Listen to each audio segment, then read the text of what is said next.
The salt spray of the Ligurian Sea carried the scent of possibility through the narrow streets of Genoa in 1451, where a weaver's son named Cristoforo Colombo first drew breath in a world balanced on the edge of transformation. The boy who would reshape history entered life not as nobility or scholar, but as a child of a wool worker whose modest shop stood among hundreds just like it, trading in the same fabrics that had enriched Italian merchant cities for centuries.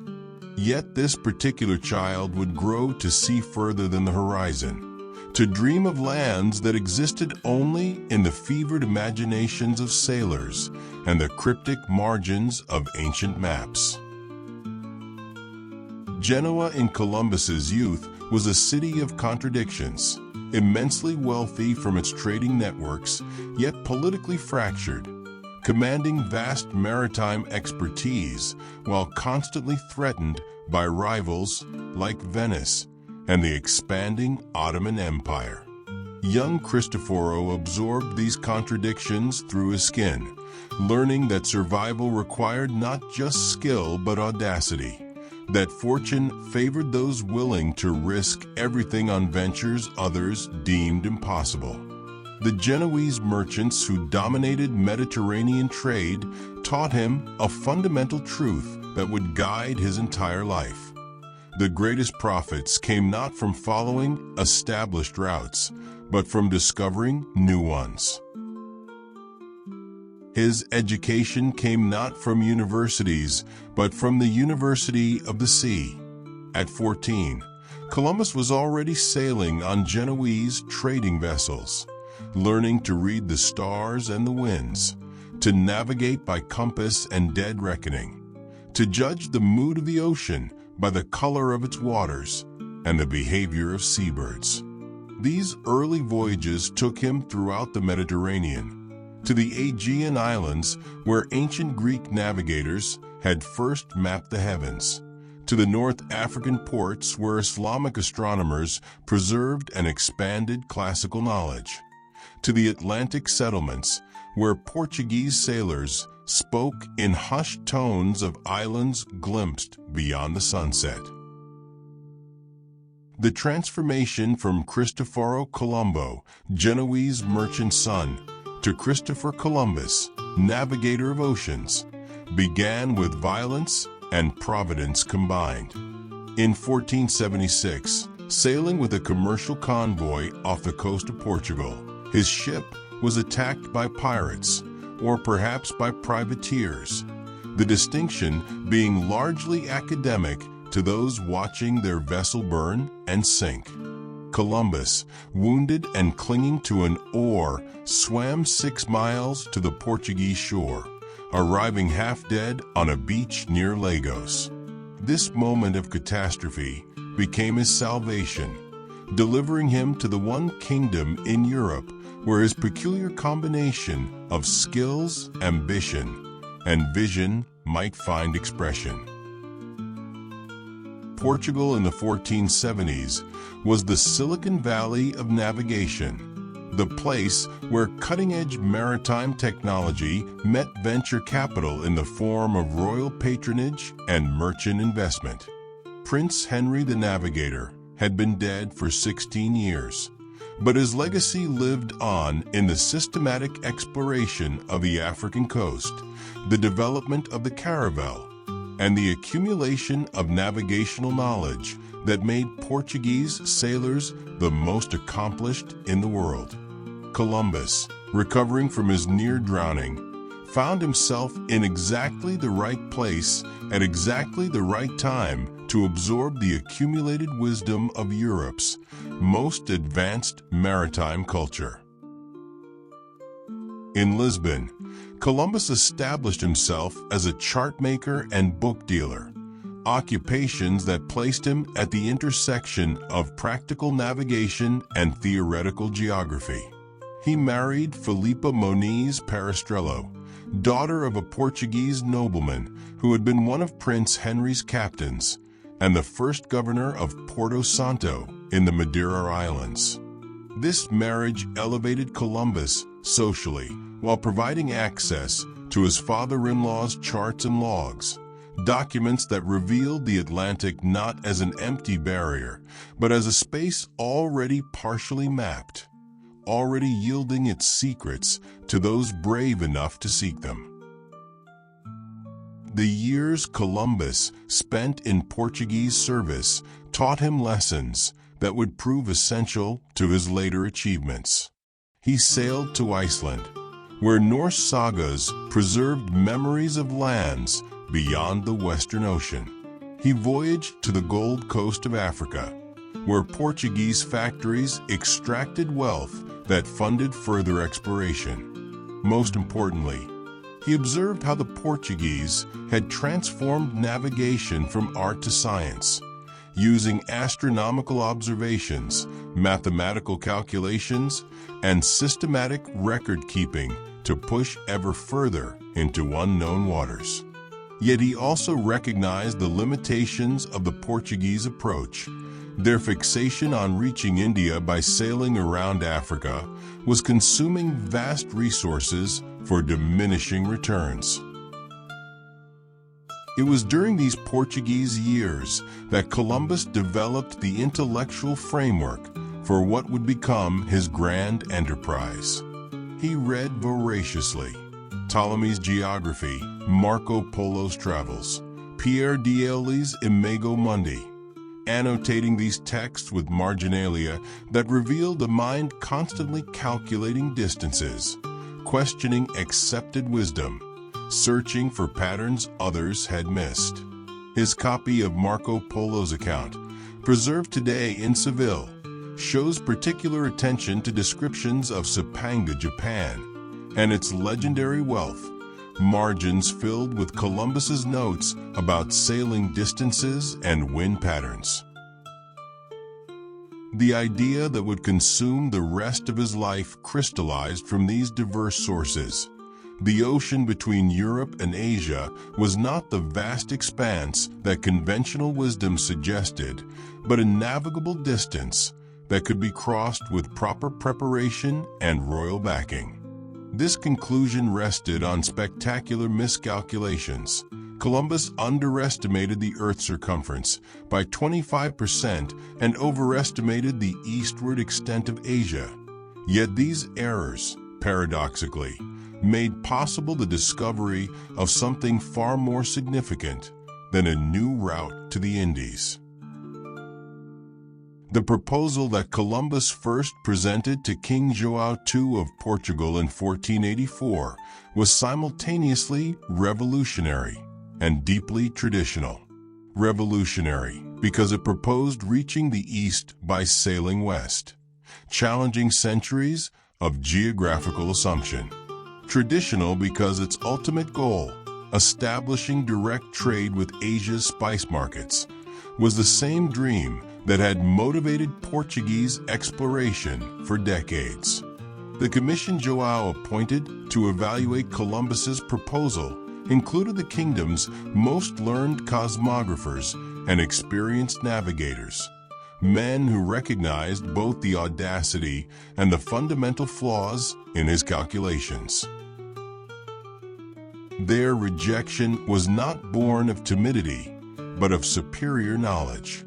The Portuguese experts correctly estimated the distance to Asia via a western route as far greater than Columbus claimed, a distance no ship of that era could traverse without resupply.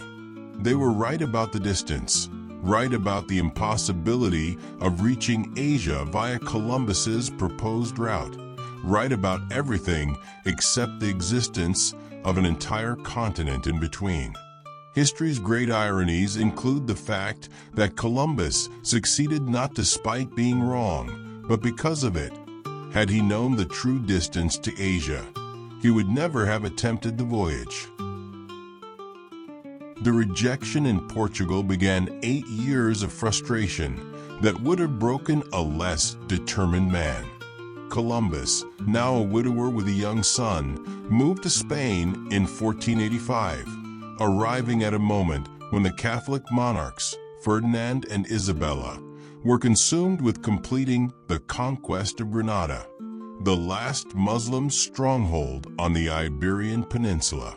The timing could hardly have been worse for promoting an expensive maritime expedition, yet Columbus possessed something more powerful than good timing: absolute conviction in his destiny. The Spain that Columbus encountered was a kingdom in transformation, forging itself from the union of Castile and Aragon while simultaneously prosecuting the final phase of a struggle against Islamic power that had consumed the Iberian Peninsula for nearly 8 centuries. The royal court was peripatetic, following the monarchs from siege to siege, creating opportunities for an ambitious foreigner to insert himself into the machinery of power.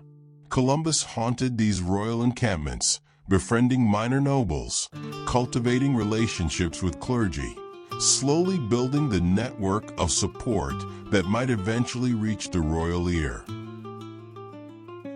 Isabella of Castile was perhaps the only monarch in Europe capable of understanding Columbus's vision, not because she shared his geographical theories, but because she recognized in him a kindred spirit, someone willing to risk everything on an impossible dream.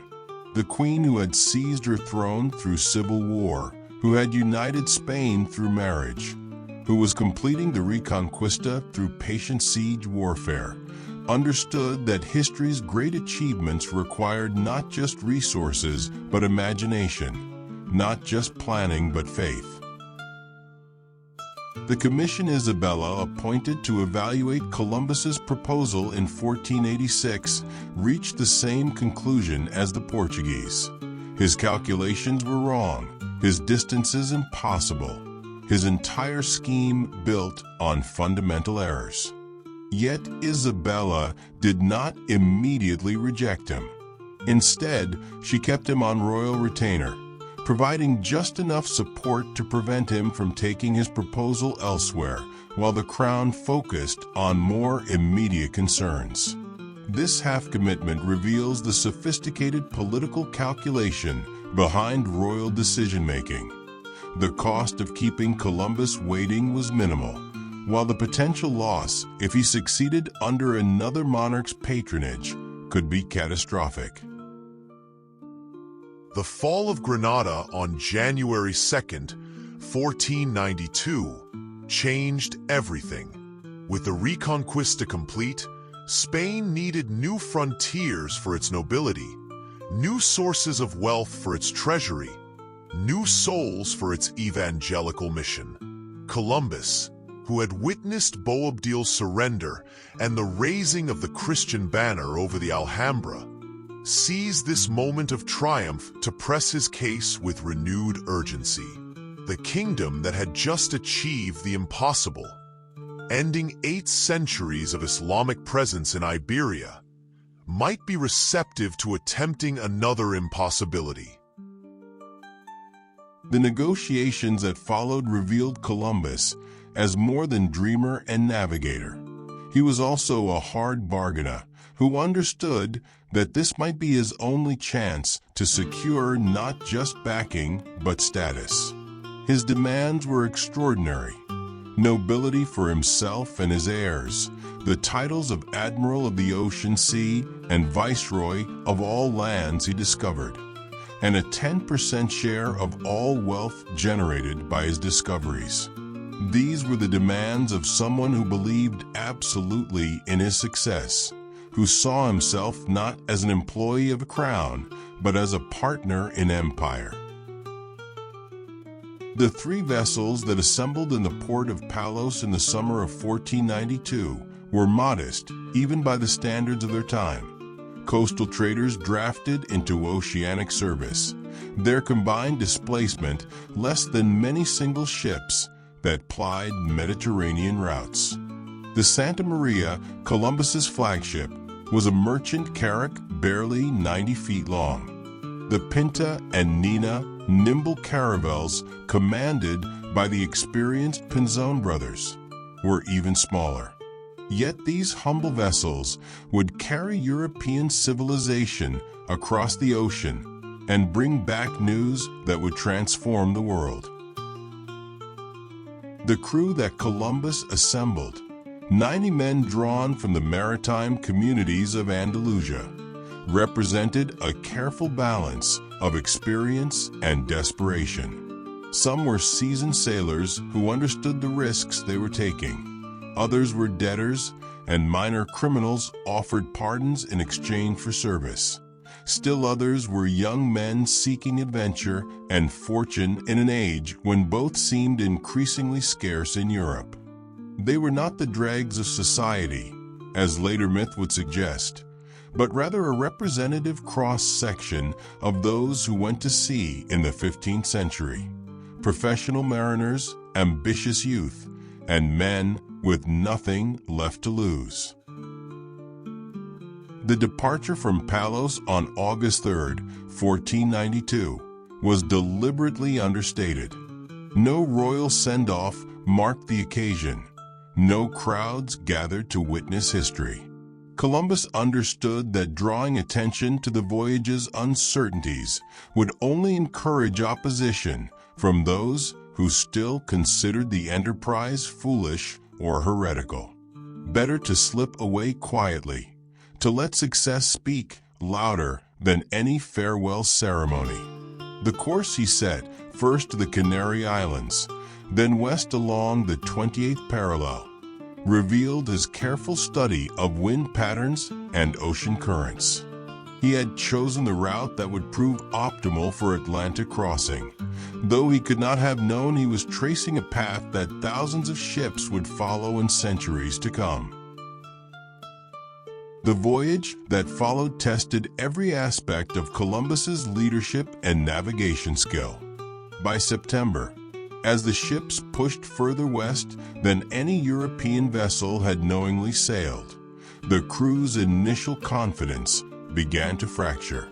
The trade winds that filled their sails and drove them westward also meant that return would require sailing against the wind, if return was even possible. Columbus kept 2 logs, one true and one falsified to show shorter distances, understanding that psychology was as important as navigation in maintaining order aboard ships sailing beyond the edge of the known world.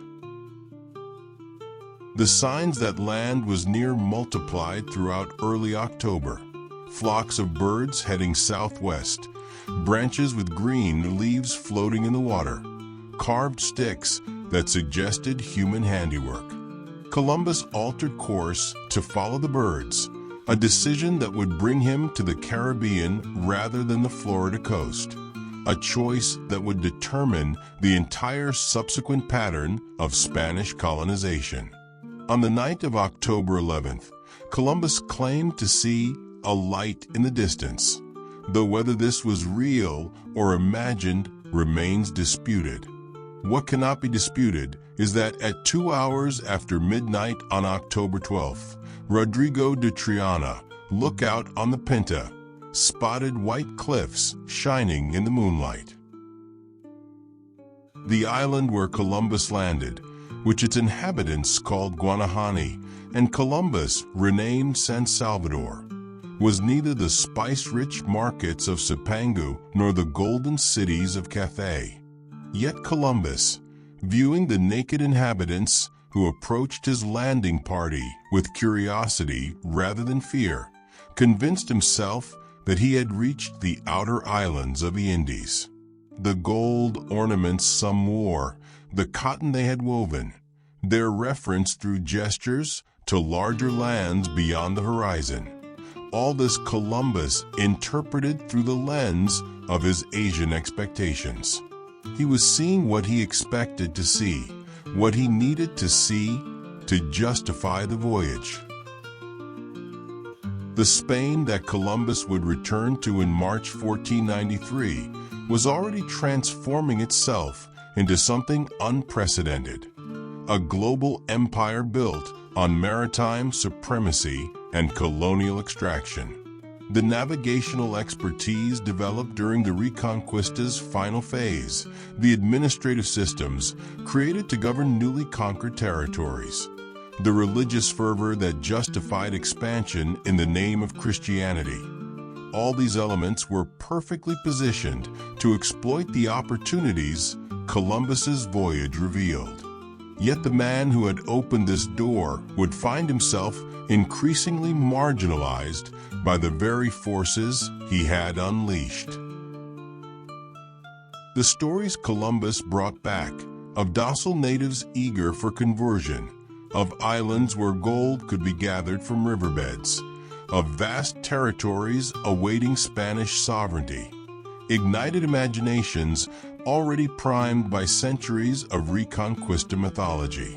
The letter he published describing his discoveries became medieval Europe's first bestseller, translated into Latin, Italian, and German, spreading across the continent with unprecedented speed. Pope Alexander VI, himself Spanish-born, issued bulls granting Spain sovereignty over the new lands, establishing the legal framework for conquest that would shape the next 5 centuries. But even as Columbus was celebrated as the Admiral of the Ocean Sea, even as he prepared his second voyage with 17 ships and 1,200 colonists, the fundamental contradictions of his position were becoming apparent. He had promised a route to Asia, but found islands populated by people who knew nothing of the Great Khan. He had promised immediate wealth, but found territories that would require extensive development to yield profit. Most problematically, he had promised to govern these new lands effectively, but his skills as a navigator did not translate to colonial administration. The indigenous peoples Columbus encountered, Taino, Lucayan, Arawak, lived in complex societies with sophisticated agricultural systems, extensive trade networks, and rich cultural traditions. Yet Columbus saw them through the dual lenses of medieval European assumptions and desperate financial need. They were simultaneously potential Christians awaiting salvation and potential slaves whose labor could extract the wealth he had promised his royal sponsors. This contradiction between the evangelical mission that justified conquest and the economic exploitation that funded it would define Spanish colonialism and Columbus's tragic legacy.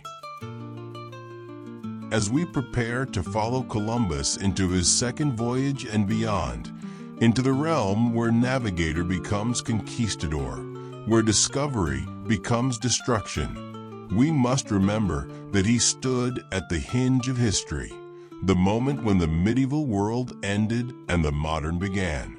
The man who had spent 8 years convincing monarchs to fund an impossible voyage would spend his remaining years trying to control forces he had unleashed but could never fully comprehend. The admiral who had found a new world would die still believing he had found the old one, but his delusions mattered less than his discoveries.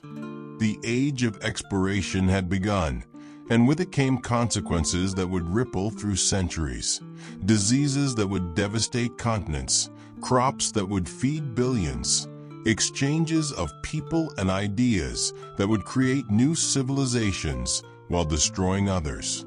Columbus had opened a door that could never again be closed. The 17 ships that departed Cadiz on September 25, 1493, carried more than 1,200 souls and the seeds of a new world. This second voyage was everything the first was not, a massive colonial expedition backed by the full authority of the Spanish crown, equipped with horses, cattle, pigs, and chickens that had never existed in the Americas, carrying wheat and sugarcane that would transform entire continents. Columbus commanded this fleet not as a desperate dreamer seeking royal backing, but as Admiral of the Ocean Sea, Viceroy, and Governor of the Indies, titles that placed him among the most powerful men in the Spanish Empire. Yet the very magnitude of this expedition contained the seeds of his downfall. The colonists who sailed with Columbus represented a cross-section of Spanish society reimagined for imperial purposes. Minor nobles seeking estates they could never obtain in Spain, artisans hoping to monopolize trades in virgin markets, soldiers trained in the Reconquista's final campaigns now seeking new enemies to fight and new lands to claim. There were also priests charged with converting souls, administrators tasked with establishing royal authority, and farmers intended to make the new lands productive. Each group had its own vision of what the Indies should become, and none of these visions aligned perfectly with Columbus's own. The return to Hispaniola in November 1493 brought the first great disillusionment. La Navidad, the settlement Columbus had established from the wreckage of the Santa Maria, was a charred ruin. The 39 Spaniards left behind were dead, killed by the same Taino who had initially welcomed them after the Spanish had begun seizing women and gold with increasing violence. This destruction of the first European settlement in the Americas was more than a tactical setback. It revealed the fundamental unsustainability of Columbus's vision of peaceful coexistence and voluntary cooperation between colonizers and colonized. Columbus's response established patterns that would define European colonialism for centuries. He founded a new settlement, La Isabela, positioned for defense rather than trade. He instituted the repartimiento system, parceling out indigenous communities to Spanish colonists who could extract labor and tribute. He led armed expeditions into the interior, seeking the gold mines that his imagination placed just beyond each mountain range. When the Taino resisted, he responded with a brutality that shocked even hardened conquistadors, cutting off hands of those who failed to deliver gold quotas, releasing war dogs against villages, shipping hundreds of captives to Spain as slaves. The contradictions inherent in Columbus's position became increasingly apparent as he attempted to govern his expanding domain. As Admiral, he commanded respect for his navigational achievements. As Viceroy, he faced contempt from Spanish nobles who viewed him as an upstart foreign merchant playing at aristocracy. His Genoese origins, which had been irrelevant when he was seeking backing for an impossible voyage, became a source of constant friction as Spanish colonists resented taking orders from an Italian. Every decision he made, where to establish settlements, how to allocate indigenous labor, who received land grants, created enemies among those who felt overlooked or cheated. The economic pressures Columbus faced were relentless. The Catholic monarchs had invested enormous resources in his expeditions based on promises of immediate returns. Spices, gold, precious stones, all the wealth of the Orient. Instead, Columbus could offer only modest amounts of alluvial gold, exotic parrots, and enslaved humans whose importation Isabella would soon prohibit on religious grounds. The colony was consuming more wealth than it produced, and every ship returning to Spain carried disappointed colonists whose reports contradicted Columbus's optimistic assessments. The administrative structures Columbus attempted to establish revealed his fundamental misunderstanding of colonial governance. His experience came from Genoese trading posts and Portuguese factories, small, fortified positions designed for commerce rather than territorial control. But Hispaniola was not a trading post. It was becoming a settler colony requiring complex administrative systems, legal frameworks, and social hierarchies. Columbus's attempts to maintain personal control over every aspect of colonial life created bottlenecks that paralyzed decision-making and fostered resentment among colonists who had crossed an ocean expecting opportunity, not micromanagement.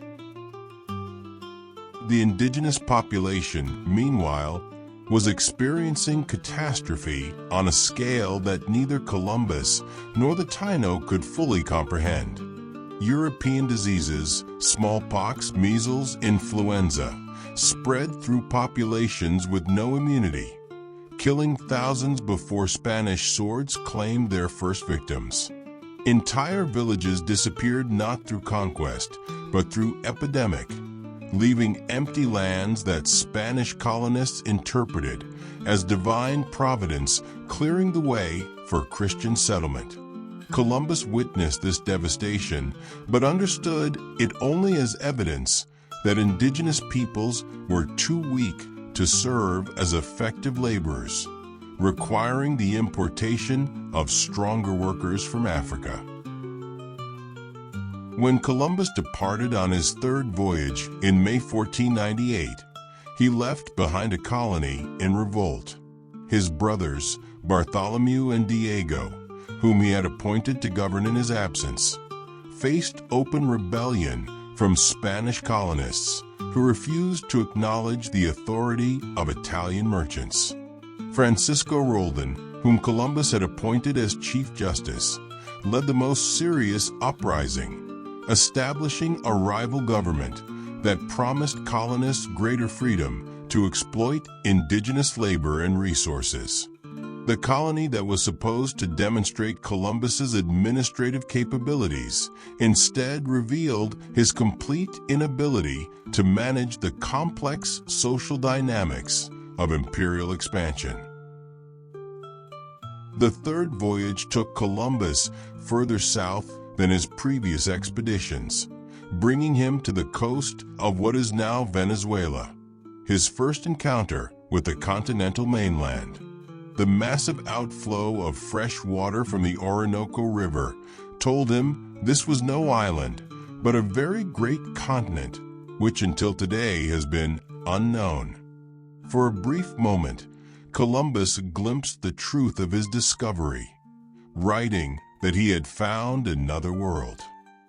Yet he quickly retreated from this revelation, constructing elaborate theological explanations that placed this new continent within his Asian framework, claiming he had discovered the terrestrial paradise described in Genesis. The return to Hispaniola in August 1498 revealed a colony transformed beyond recognition.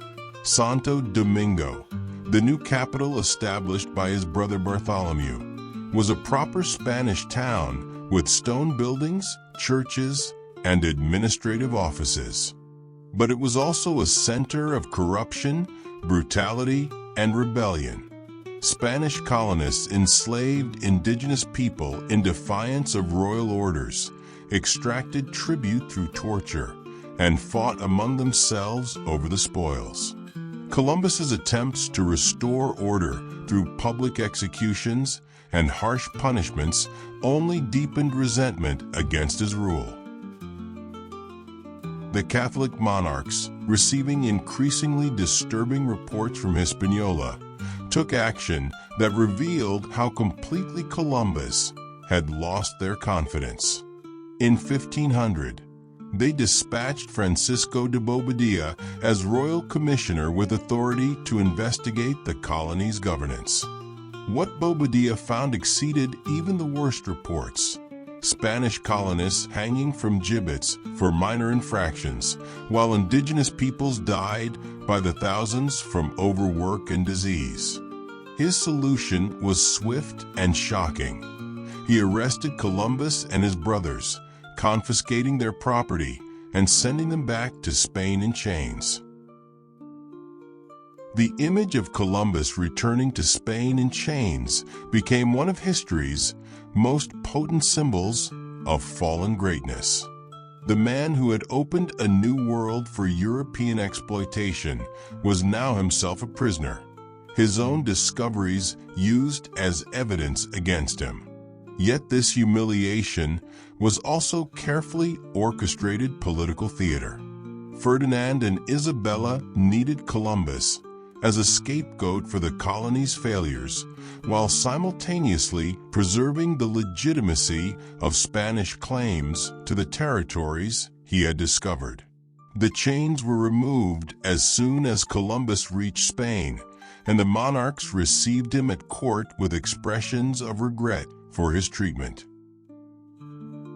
The real punishment was subtler but more complete. Columbus retained his titles of Admiral and Viceroy, but lost actual governing authority over the lands he had discovered. New expeditions were authorized without his participation. Other navigators were encouraged to explore territories he claimed as his exclusive domain, and the wealth beginning to flow from the Americas bypassed his contractual percentages through legal technicalities. Columbus had become simultaneously essential to Spanish imperial claims and irrelevant to Spanish imperial administration. The fourth and final voyage, begun in 1502, was Columbus's desperate attempt to reclaim relevance by finally finding the passage to Asia that had justified his original enterprise. With 4 small ships and crews that included his 13-year-old son Ferdinand, Columbus explored the coast of Central America, searching for the strait that would lead to the Indian Ocean. He found instead the rich kingdoms of the Maya, gold in quantities that exceeded anything yet discovered, and harbors that would later become crucial to Spanish colonial trade. Yet these discoveries brought him no satisfaction. They were obstacles to his true goal, not achievements in themselves. The physical and psychological deterioration Columbus experienced during this final voyage revealed a man destroyed by the contradiction between his achievements and his expectations. He suffered from arthritis, so severe he could barely stand, eye infections that left him temporarily blind, and what modern physicians might diagnose as reactive psychosis, hearing divine voices, experiencing messianic visions, interpreting every setback as part of God's plan for his special destiny.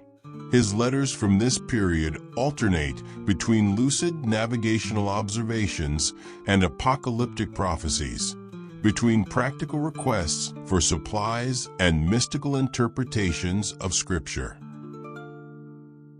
While Columbus searched desperately for Asian passages that didn't exist, the Spanish Empire was taking shape around his discoveries according to logics he never anticipated. The encomienda system, which granted Spanish colonists control over indigenous labor, created a feudal structure more extreme than anything that existed in contemporary Spain. The Casa de Contratación, established in Seville in 1503, centralized control over American trade in ways that excluded Columbus from the wealth his voyages had made possible. The Council of the Indies, formed to administer the new territories, operated according to bureaucratic procedures that made his personal, improvisational style of governance obsolete. The biological exchange that Columbus had initiated was transforming both hemispheres in ways that no contemporary fully understood. European diseases continued their devastating march through indigenous populations. Within 50 years of Columbus's landing, the Taino population of Hispaniola had fallen from perhaps 300,000 to fewer than 500. Meanwhile, American crops were beginning their slower but equally transformative migration to Europe, Africa, and Asia. Maize, potatoes, tomatoes, and cassava would eventually feed population explosions that made possible the Industrial Revolution and modern urbanization. The extraction economy that Columbus had attempted to establish through gold mining and slave trading evolved into something far more sophisticated and destructive. The discovery of silver deposits at Potosi in 1545 would create the first truly global currency, with Spanish pieces of 8 financing European wars, purchasing Asian luxuries, and reshaping the world economy. The sugar plantations that Columbus had introduced to Hispaniola became the model for an agricultural system that would consume millions of African lives while generating wealth that funded European cultural flowering. Columbus died in Valladolid on May 20th, 1506, wealthy by any reasonable standard, but bitter about promises unfulfilled and recognition denied. His death passed almost unnoticed in Spain, where attention had shifted to new conquistadors and new conquests. Hernán Cortés was already planning the expedition that would topple the Aztec Empire. Vasco da Gama had found the real route to India. Amerigo Vespucci, whose accounts of his voyages gave his name to the continents Columbus discovered, was being celebrated as the true revealer of the New World. Yet Columbus's irrelevance was temporary. His son Ferdinand wrote a biography that portrayed him as a misunderstood genius persecuted by lesser men. Las Casas, the Dominican friar who documented Spanish atrocities against indigenous peoples, used Columbus as a complex figure whose genuine religious devotion was corrupted by the colonial system he helped create. Spanish imperial propagandists transformed him into a symbol of divine favor, proof that God had chosen Spain to bring Christianity to the heathens and civilization to the wilderness.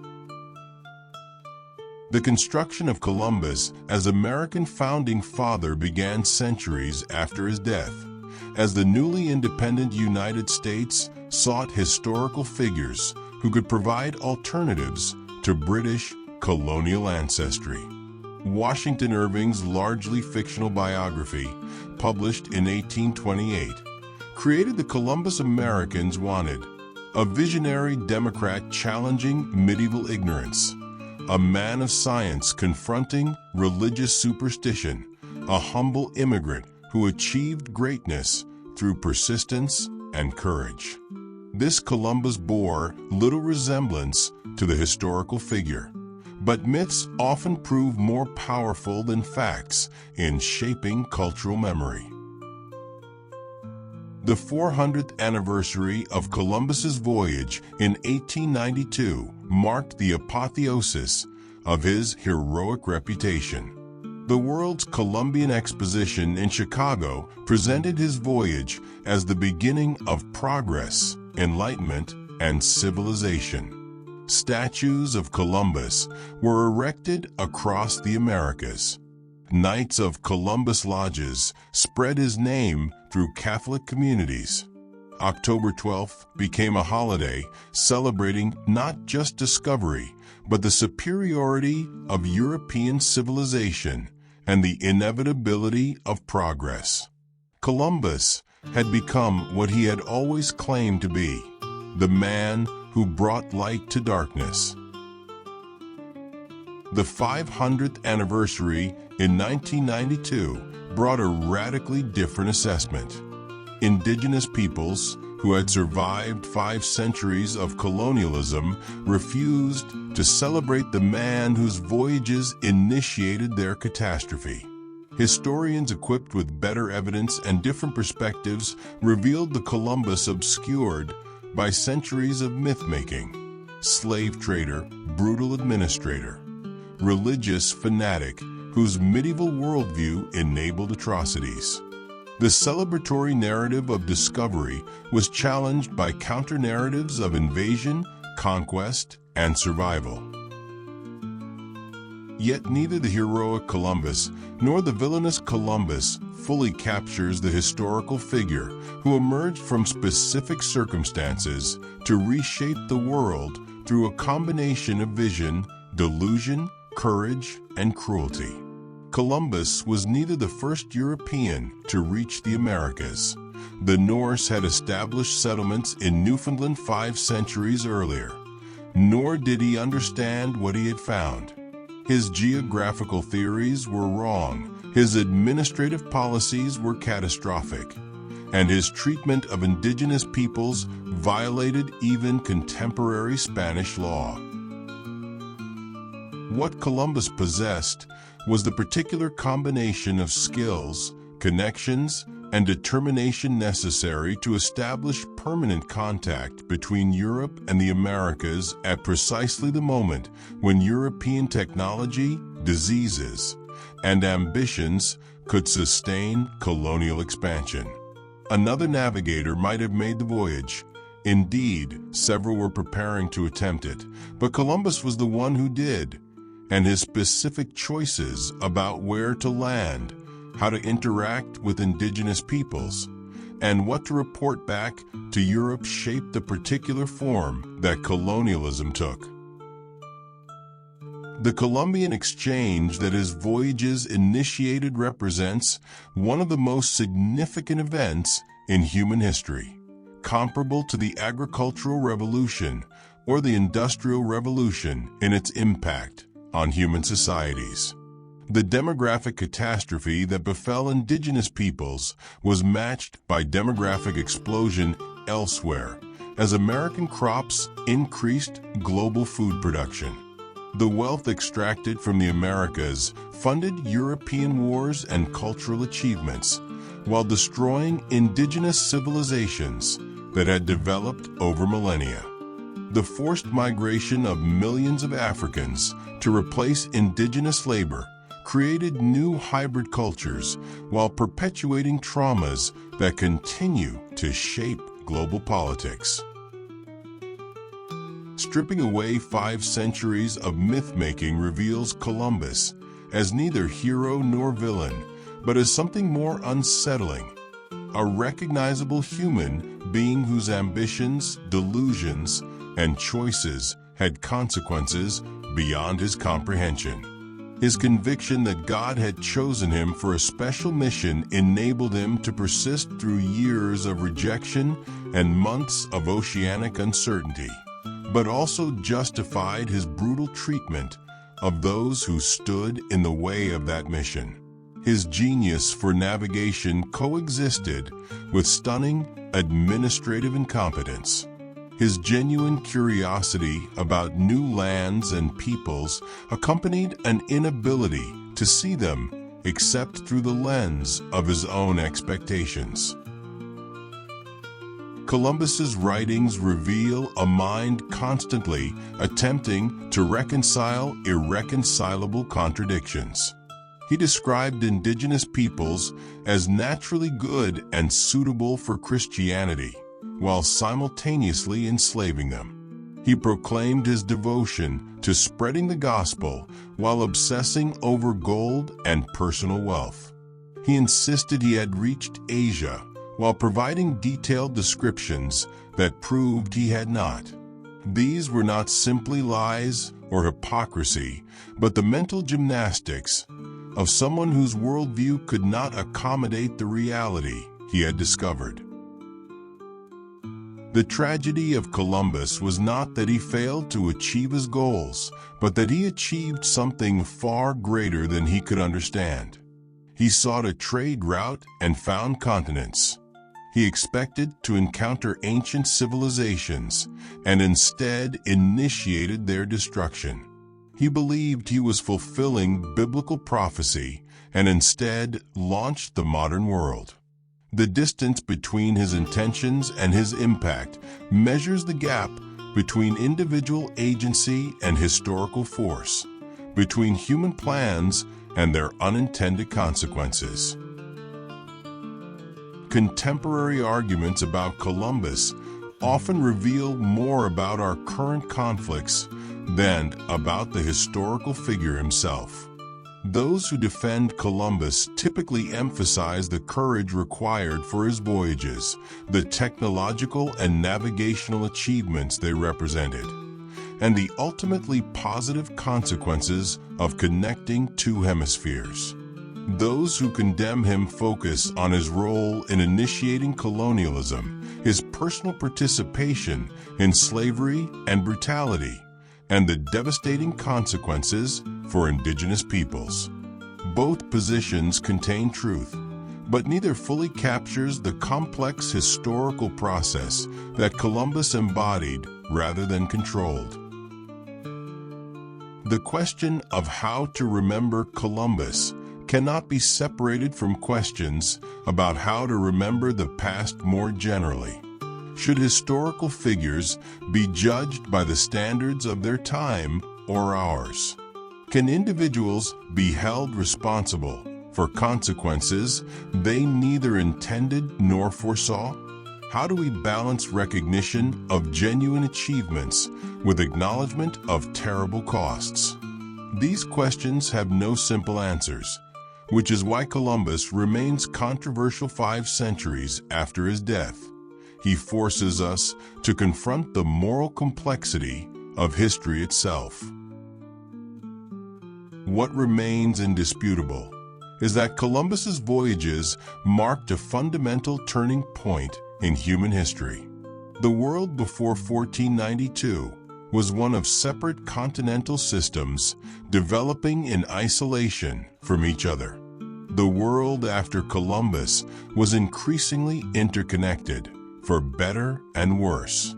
The diseases, crops, peoples, ideas, and technologies that crossed the Atlantic in both directions created the global system we inhabit today. Whatever judgment we pass on Columbus the man cannot change the reality of the Columbian moment, when humanity discovered its own planetary nature. Christopher Columbus died believing he had failed, never knowing he had discovered continents that would reshape human history. He sought wealth and received poverty, demanded recognition and died in obscurity, expected to find ancient civilizations and instead initiated new ones. The transformation his voyages set in motion continues today in every tomato in Italy, every potato in Ireland, every descendant of indigenous peoples who survived European diseases, every African American whose ancestors endured the Middle Passage, every aspect of the globalized world we inhabit.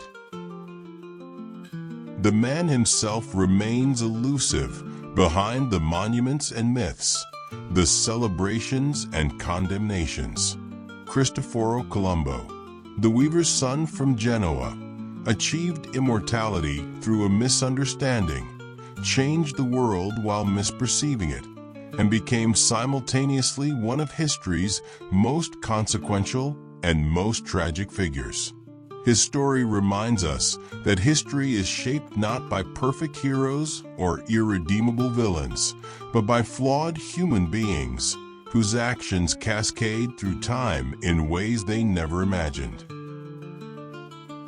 Perhaps the most honest way to remember Columbus is neither to celebrate nor condemn him, but to understand him as a product of his time who transcended that time, as an individual whose personal ambitions aligned with historical forces beyond his control, as someone whose greatest achievement was also his greatest failure. In seeking the Indies, he found the Americas. In pursuing medieval dreams, he initiated the modern world. In trying to become rich and famous, he became immortal and infamous. Columbus discovered not what he sought, but what was there, and in doing so discovered that the world was both larger and smaller than anyone had imagined. The debate over Columbus will continue because it is actually a debate over ourselves, over how we understand progress and its costs, discovery and its devastation, the connections that bind humanity and the divisions that define us. Every October, when Americans argue about Columbus Day, they are really arguing about America itself. Every time his statues are raised or toppled, we are making statements not about the past, but about the future. Columbus has become a mirror in which each generation sees its own anxieties and aspirations reflected. The world Columbus set in motion continues to turn, its revolutions measured not in years, but in centuries. The demographic catastrophe that befell the Americas reversed itself slowly. Indigenous populations that had fallen by 90% began recovering, though they would never again be what they were. The African diaspora, created by the demand for labor in American colonies, became one of history's defining migrations, creating new cultures from Brazil to New Orleans, from Cuba to New York.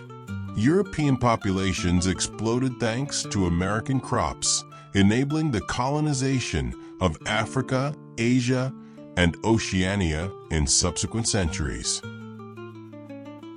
The economic systems Columbus helped initiate, extractive colonialism, triangular trade, global commodity markets, evolved into the capitalist world system that now encompasses the entire planet. The search for El Dorado that consumed Spanish conquistadors transformed into the search for oil, uranium, and rare earth minerals that drives contemporary geopolitics. The encomienda became the hacienda, became the corporation, different forms of organizing labor and extracting value, but connected by historical threads that trace back to Hispaniola's gold mines and sugar plantations. The Columbian moment persists in every aspect of our interconnected world. Italian cuisine depends on tomatoes from Mexico. Irish identity was shaped by potatoes from Peru. African populations were transformed by cassava from Brazil. The languages spoken across the Americas, Spanish, Portuguese, English, French, arrived on ships following routes Columbus pioneered. The religions practiced from Alaska to Tierra del Fuego spread through missions established in Columbus's name. Even resistance to this legacy operates within frameworks his voyages created. Indigenous rights movements, reparations debates, decolonization struggles, all respond to realities that began with 3 small ships sailing west from Palos. Attempts to erase Columbus from history face the uncomfortable fact that he is embedded too deeply in the structure of the modern world to be simply removed. Every map that shows the Americas, every history that acknowledges indigenous peoples, every genetic study revealing European, African, and indigenous ancestry intertwined, all testify to transformations his voyages initiated. We can remove statues, rename holidays, and revise textbooks, but we cannot undo the Columbian exchange or reverse the rivers of consequence that flowed from 1492. The more productive question is not whether to remember Columbus, but how to remember him completely. Neither the sanitized hero of 19th century myth nor the irredeemable villain of contemporary condemnation, but the complex historical figure whose actions had consequences beyond anyone's imagination. This complete remembering requires acknowledging Columbus's genuine achievements in navigation and persistence alongside his participation in slavery and brutality. It means recognizing both the creative and destructive forces his voyages unleashed, the simultaneous birth of new worlds and death of old ones. Understanding Columbus historically means placing him within the context that shaped him. Medieval Christianity with its certainty of divine mission, Renaissance innovation with its hunger for knowledge and wealth, Mediterranean commerce with its brutal competition for trade routes. He was not uniquely evil in enslaving indigenous peoples. Slavery was practiced by virtually every society of his time. He was not uniquely visionary in imagining Western routes to Asia. Several contemporaries had reached similar conclusions. What made Columbus unique was the intersection of his particular skills, obsessions, and opportunities with historical forces ready to explode across the Atlantic. 530 years after Columbus's first voyage, we live in a world he made possible but could never have imagined. The globalization he initiated has reached its logical conclusion: instantaneous communication, economic interdependence, cultural fusion, and conflict on a planetary scale. The peoples his voyages brought into collision have created new identities: Latino, Caribbean, Mestizo, Creole, that transcend the simple categories of European, African, and Indigenous. The exchanges he began continue through immigration, trade, and cultural transmission that make isolation impossible. Yet we also live with the wounds his voyages opened. Indigenous peoples struggle to preserve languages and traditions that barely survived European colonization. Descendants of enslaved Africans fight for recognition and repair of historical injustices. Latin American nations work to overcome economic structures imposed by colonial extraction. The environmental destruction that began with European agriculture in the Americas now threatens the entire planet. These are not ancient history, but living legacies that shape contemporary politics, economics, and culture. Columbus remains controversial because his legacy remains alive. Every immigrant crossing borders in search of opportunity, every commodity shipped across oceans, every disease spreading through global transportation networks, every tourist visiting lands their ancestors never knew existed, all participate in processes Columbus initiated. We cannot escape his shadow because we inhabit the world his voyages created. The question is not whether to live with Columbus's legacy, but how to live with it consciously, critically, and constructively. Christopher Columbus died in 1506, still convinced he had reached the Indies, still demanding recognition for discoveries he misunderstood, still bitter about promises unfulfilled. He could not have imagined that his name would become known to every school child on Earth, that his voyages would be celebrated and condemned with equal passion, that historians would still debate his motivations and impact 5 centuries after his death. The navigator who sought a shorter route to known lands instead opened routes to unknown ones, creating connections that transformed humanity's understanding of itself. The man who emerges from behind the myths and monuments was neither superhuman hero nor inhuman monster, but something more disturbing, someone whose ordinary human ambitions had extraordinary historical consequences. His courage was real, but so was his cruelty. His navigational genius coexisted with administrative incompetence. His religious devotion inspired both missionary work and brutal exploitation.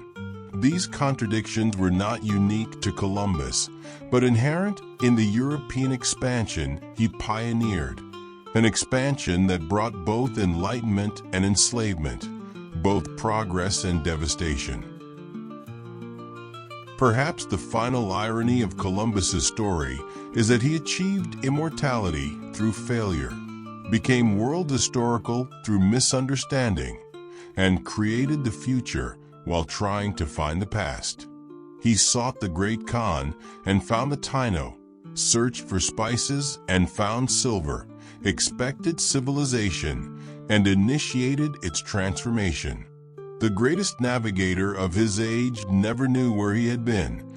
The most consequential explorer in history never understood what he had discovered.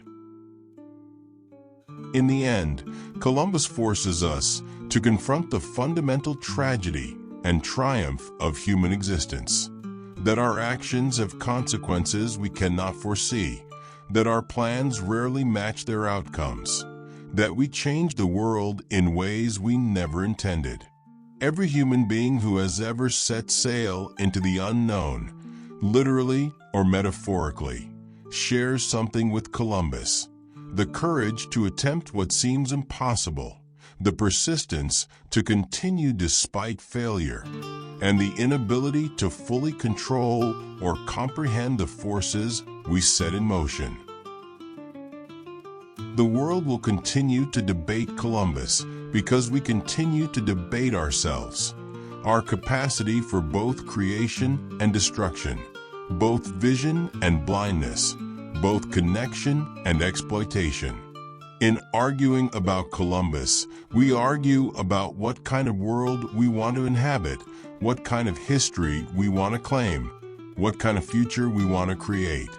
The navigator from Genoa remains our permanent contemporary, forever sailing toward horizons he cannot see, forever discovering worlds he cannot understand, forever changing history while misreading it. Christopher Columbus, weaver's son, navigator, admiral, governor, prisoner, visionary, failure, remains what he has always been: a mirror in which humanity sees its own reflection, distorted perhaps, but recognizable. In seeking to understand him, we seek to understand ourselves. In judging him, we judge our own history. In remembering him, we remember that the world we inhabit was created by human choices and can be recreated by human choices still to come. The voyage that began in 1492 has not ended.